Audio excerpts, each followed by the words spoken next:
آپ کا جو دوسرا راؤنڈ ہے مذاکرات کا وہ عنقریب ہو جائے گا. کیا ایران یہ سارا کچھ سسٹین کر سکتا ہے؟ نہیں کر سکتا. اور ابھی جو بلاکیڈ ہے ہرمز کا وہ بھی امپلیمنٹ ہونا شروع ہو گیا.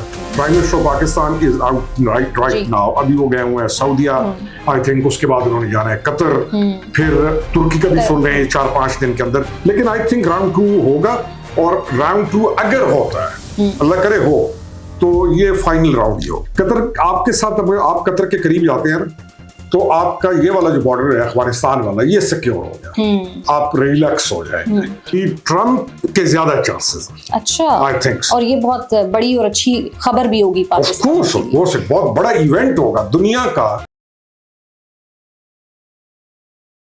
جی السلام علیکم, آپ دیکھ رہے ہیں آزاد سیاست. میں ہوں اریج فاطمہ. بہت ساری خبریں گردش کر رہی ہیں ایک مرتبہ پھر سے, جو کہ امریکہ اور ایران کی کشیدگی تھی. پاکستان نے اس میں ثالث کا کردار ادا کیا اور فرسٹ راؤنڈ ہو گیا. اب امید ظاہر کی جا رہی ہے کہ آنے والے دنوں میں دوبارہ سے اسلام آباد میں یہ مذاکرات کی میز سج سکتی ہے. اور 193 ممالک کا چونکہ یہ ایشو ہے, اور اگر ریزالو ہو جاتا ہے اور پاکستان اس میں ثالثی کرتے ہوئے دونوں کی صلح بھی کروا دیتا ہے, تو یقینی طور کے اوپر یہ بہت سے ممالک کے لیے خوش آئند ہوگا. اس کو امریکی, ایرانی اور دیگر لیڈرشپس پاکستان کو اپریشیٹ کر رہی ہیں. کیا نتائج مرتب ہوں گے, ان تمام تر موضوعات پر آج تفصیل سے بات کرنے کے لیے اسٹوڈیوز میں میرا ساتھ دیں گے سینئر پولیٹیشین ویری آنریبل خرم حمید روکھڑی صاحب. بہت شکریہ روکھڑی صاحب جوائن کرنے کا.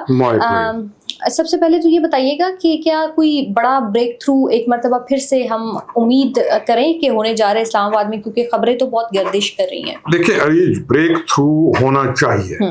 کیا ایران یہ سارا کچھ سسٹین کر سکتا ہے؟ نہیں کر سکتا. اور ابھی جو بلاکیڈ ہے ہرمز کا وہ بھی امپلیمنٹ ہونا شروع ہو گیا. تو ایرانی پریزیڈنٹ کی ایک بات آ رہی ہے کہ وہ یہ کہہ رہے ہیں کہ ہماری اکانومی اتنی کولیپس کر گئی ہے کہ برائے مہربانی اس کا بہتر حل نکالیے. اچھا, بہتر حل کون نکالے گا؟ سب سے پہلے اس کے لیے ایرانی خود جب سنجیدہ ہوں گے. دوسرا فریق ہے امریکہ, وہ تو اوپنلی کہہ رہا ہے کہ وہ بیٹھو, شرائط رکھی ہوئی ہیں انہوں نے. میرے خیال میں آپ کا جو دوسرا راؤنڈ ہے مذاکرات کا وہ عنقریب ہو جائے گا. Prime minister of Pakistan is out right now. ابھی وہ گئے ہوئے ہیں سعودیہ, آئی تھنک اس کے بعد انہوں نے جانا ہے قطر, پھر ترکی کا بھی سن رہے ہیں 4-5 دن کے اندر.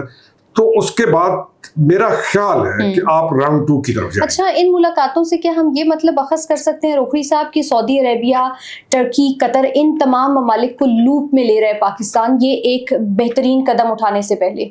آف کورس سعودیہ سب سے بڑا مین سٹیک ہولڈر ہے پاکستان کے لیے, اور ہمیں کرنا بھی یہی چاہیے کہ ہمیں اپنے ان ممالک, دوست ممالک کے جن کے ساتھ ہمارے رابطے ایسے ہیں کہ ہماری ہر مشکل وقت میں وہ مدد کرتے ہیں. ابھی رائٹ ناؤ آپ پھر پھنس گئے تھے پیسے آپ کے خزانوں کے اندر, ہمارے خزانہ بھی تو آپ کو پتہ ہے پھر, تو ہمیں بھی ضرورت ہوتی ہے کہیں نہ کہیں سے. تو ہمیں سوائے سعودیہ کے علاوہ کوئی بیل آؤٹ بھی تو نہیں کرتا. تو اچھی چیز ہے. قطر کی بھی ویسے خبر چل رہی ہے کہ شاید آپ کا سعودیز آپ کا معاہدہ قطر کے ساتھ بھی کرا دیں. ڈیفنس پیکٹ ہو رہی ہے, ایک گردش ہے, وہ بات چل رہی ہے. لیکن آئی تھنک راؤنڈ 2 ہوگا, اور راؤنڈ 2 اگر ہوتا ہے, اللہ کرے ہو, تو یہ فائنل راؤنڈ ہی ہو. تو اچھا, اگر یہ خبر درست ثابت ہوتی ہے آئندہ آنے والے دنوں میں, جس طرح کا پاکستان کا سعودی عربیہ کے ساتھ ڈیفنس پیکٹ ہے, اگر اسی طرح قطر کے ساتھ بھی پاکستان کے ایک ڈیفنس پیکٹ ہو جاتا ہے, تو یہ آنے والے دنوں میں کتنی اہمیت کا حامل ہوگا, اور کیا اس کے اثرات جو ہے وہ مرتب ہوں گے؟ بہت بہت آپ کے لیے فائدہ مند ہوگا. قطر کا ڈائریکٹ انفلوئنس ہے افغانستان پہ. آپ قطر اور سعودیہ کے بھی آپس میں اس طرح تعلقات نہیں تھے, لیکن اب بہت اچھے ہو گئے, اچھی بات ہے. قطر آپ کے ساتھ, آپ قطر کے قریب جاتے ہیں تو آپ کا یہ والا جو بارڈر ہے افغانستان والا, یہ سیکیور ہو گیا, آپ ریلیکس ہو جائیں گے. تو آپ ایران والا جب معاملہ حل ہو جاتا ہے تو آپ کا یہ بارڈر بھی سیکیور ہو جاتا ہے. اس کے بعد برائے مہربانی ہم کو بیٹھ کے سارے آپ اور ہم کو منت کریں, بھائی ابھی ملک کے اوپر توجہ دو, دس از دا ٹائم ناؤ. اس کے بعد پاکستان کے اوپر اگر توجہ دے دی گئی تو یقین جانیے پاکستان بہت جلدی اکانومی اس کی ترقی کر جائے گی. ٹھیک. اچھا روکڑی صاحب, ناکہ بندی کے حوالے سے جو آبنائے غربت ہم دیکھ رہے تھے, اس میں ڈونلڈ ٹرمپ نے بھی کہا, پھر آپ نے بھی ذکر کیا, لیکن ہم نے دیکھا کہ چین نے اس کی کھل کر مخالفت کی, اور جو نیٹو اتحادی تھے انہوں نے بھی کہا ہے کہ ہم اس طرح کے اقدام میں امریکہ اور ڈونلڈ ٹرمپ کا کوئی ساتھ نہیں دیں گے. اور دوسری ہی طرف ہم دیکھتے ہیں کہ ڈونلڈ ٹرمپ صاحب مسلسل ٹویٹس کر رہے ہیں کہ جنگ ختم ہونے کو ہے, ہم دوبارہ اسلام آباد جائیں گے. اور پھر مشاہد حسین سید صاحب کی وہ خبر کہ وہ جس میں کہہ رہے ہیں کہ اگر یہ معاملہ حل ہو جاتا ہے تو ٹرمپ صاحب خود اور پھر ایرانی صدر خود پاکستان تشریف لے کے آئیں گے. تو اس سارے سینیریو کو آپ کیسے ریچ کر رہے ہیں اور کیا ٹیک ہے آپ کا اس پہ؟ دیکھیے, پریزیڈنٹ ٹرمپ ایک بزنس مین ہے. اس کا سٹائل یہ ہے کہ وہ ایسا پریشر کریٹ کرتا ہے اور اس پریشر کریٹ کرنے کے بعد دوبارہ وہ نرم رویہ کر کے راستہ دیتا ہے. تو اس کا پریشر کریٹ کرنے کی ٹیکٹکس کمال ہے ابھی تک. چائنیز نے کیوں اوپر کوئی 2 دن پہلے اس نے چائنیز پہ پریشر کریٹ کیا. چائنیز نے کہا کہ ہمارا کوئی لینا دینا نہیں ہے, ہم کچھ بھی آرمامنٹس کوئی بھی آرمز نہیں دے رہے ایران کو.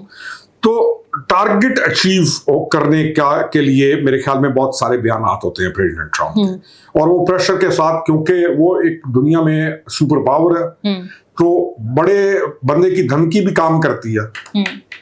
تو یہ پستول شستول نکال کے ٹھاٹ ذرا کمزور آدمی کو زیادہ کرنا پڑتا ہے, بڑے آدمی کی دھمکی بھی کام کر جاتی ہے. تو آئی تھنک ٹرمپ دھمکیوں سے بھی بہت سارا کام چلا دیتا ہے. اچھا روکڑی صاحب, ویسے یہ اگر سیکنڈ راؤنڈ ہوتا ہے تو اس میں نائب صدر جو ہیں جے ڈی وینس وہی آئیں گے, یا یہ جو ٹرمپ کے حوالے سے خبریں گردش کر رہی ہیں صدر ٹرمپ خود بھی آ سکتے ہیں؟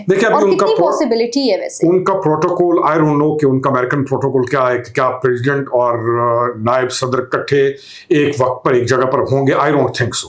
میرے خیال میں ان کا پروٹوکول ایسا ہے کہ کبھی بھی یہ پرسنالٹیز ایک مقام پر اکٹھی نہیں ہوگی. اور اگر آتے ہیں پریزیڈنٹ ٹرمپ آتا ہے تو پھر جے ڈی وینس نہیں آئیں گے. اچھا ٹھیک ہے. اور آپ کو کیا لگتا ہے چانس اس وقت کس کا ہے زیادہ آنے کا؟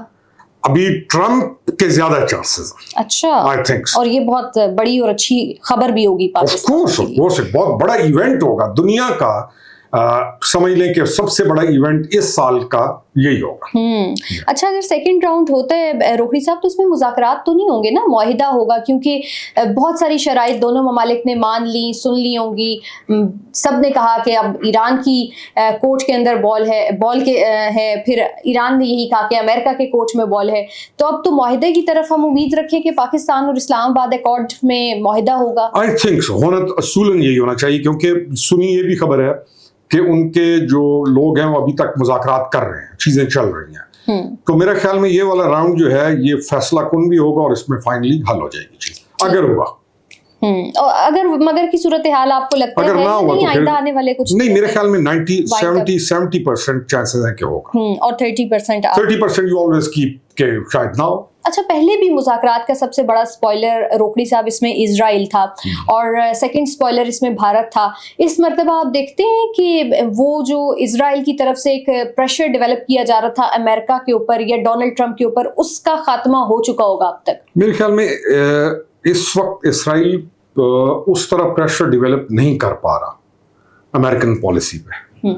امریکن اسٹیٹ ڈپارٹمنٹ کی جو پالیسی ہے وہ پرو اسرائیل معاملات میں 100% نہیں ہے جیسے جو بائیڈن یا ان لوگوں کی تھی. تو ابھی تک جو چیز نظر آ رہی ہے وہ یہ آ رہی ہے کہ ٹرمپ خود اور امریکہ خود ان تمام چیزوں کو لیڈ کر رہا. تو میرا نہیں خیال کہ انڈیا کی تو ضرورت ہی نہیں ہے کہ وہ ٹرمپ پہ یا امریکہ پہ کوئی پریشر ڈالے. اسرائیل کی ہے, وہ کرتے ہیں اس طرح کی حرکت, لیکن میرا خیال میں نہیں کر پائیں گے. لیکن ان مذاکرات کا سپوائلر تو بھارت بھی تھا نا روکڑی صاحب, وہ نہیں چاہتے تھے کہ پاکستان میں یہ بیٹھک سجے اور مذاکرات. نہیں, ان کی ضرورت نہیں ہے. وہ خواہش بشک گالیاں نکالتے رہے دل میں کہاں, وہ تو آن اسکرین نکالتے ہیں. میں وہی کہہ رہا ہوں نا, وہ گالیاں نکالتے رہے, لیکن ان کی ضرورت نہیں ہے کہ وہ امریکہ کے کسی بھی اس طرح کی ایکٹیویٹی کو چیلنج کریں, کیونکہ ان کی امریکہ کس تک رسائی نہیں ہے. یہ ہے کہ اسرائیل پریشر اس طرح سے, میں اسرائیل کے کانٹیکسٹ میں بات کری تھی. اچھا, پاکستان تحریک انصاف نے اسلام آباد ڈائیلاگ کو پیش نظر اور مد نظر رکھتے ہوئے جو راولپنڈی میں ان کا جلسہ تھا اس کو ملتوی کیا تھا, اور اب خیبر پختونخوا کے ضلع مردان میں وہ یہ جلسہ کرنے جا رہے ہیں. آپ کس طرح دیکھتے ہیں؟ دیکھیں, آپ کے پروگرام میں ہم نے کئی دفعہ کہا ہے کہ ان کی کیپیسٹی نہیں ہے جلسہ کرنے کی. مردان یہ اس لیے کرتے ہیں کہ وہاں پر دائیں مردان ایک سینٹرلی لوکیٹڈ جگہ ہے, وہاں پر کچھ بڑے لوگ بھی ہیں جن کے پاس پیسہ ہے, تو ان کی ڈیوٹی لگا دیتے ہیں کہ آپ جلسہ کریں, تو وہ دائیں بائیں سے